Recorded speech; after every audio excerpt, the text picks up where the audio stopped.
Pagtapos ng halaman, lupa na naman ang kinarga sa jeep ko. Ginawa nyo ng truck yung jeep ko. Sabi mo, kunti.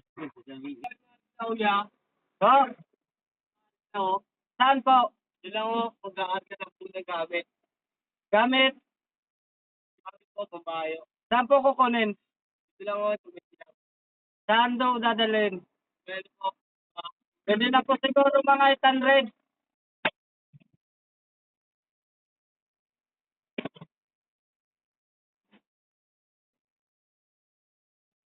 Kaya marami pa ba ikakarga? Marami pa yung tira. Yes. Sabi mo, gamit lang. Hindi, lupa yan, lupa. Gamit siya, pero pang ano, pang-electric siya. Sili! Ayos ka rin po eh. Dami na natin pinadaanan eh. Ay, ito na yung nag-arkila. Ang dami naman. Sabi, kunti lang ikakarga eh. Sabi, kunti lang ikakarga daw eh. Nung nag-arkila oh. Kala ko kunti lang ikakarga. Kunti lang pala yung tao. Yung gamit ang dami. Yeah, masyado ka naman umangal ya. Hindi, usapan natin. Sabi mo, gamit lang eh. Gamit lang yan para natin yung sa mga ano, labas ng ano, bahay. Kala ko gamit sa bahay eh. Marami ba ikakarga? Padami na padami yan ah. Kunti na to kuya, kunti na lang, puno na. Yan, dahil mga ano ya. Bayara ka naman niya eh.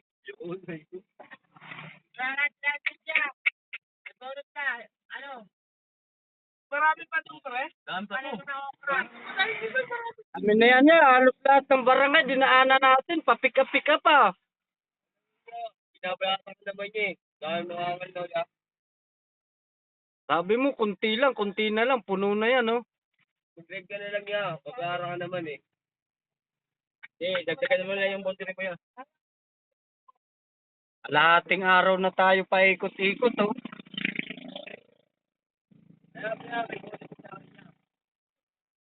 Di rin magkakaroon.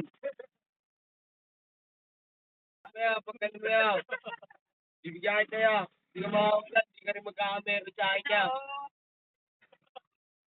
Pagtapos ng halaman, lupa na naman ang kinarga sa jeep ko. Ginawa nyo ng truck yung jeep ko. Sabi mo, kunti lang, pero ang dami pala.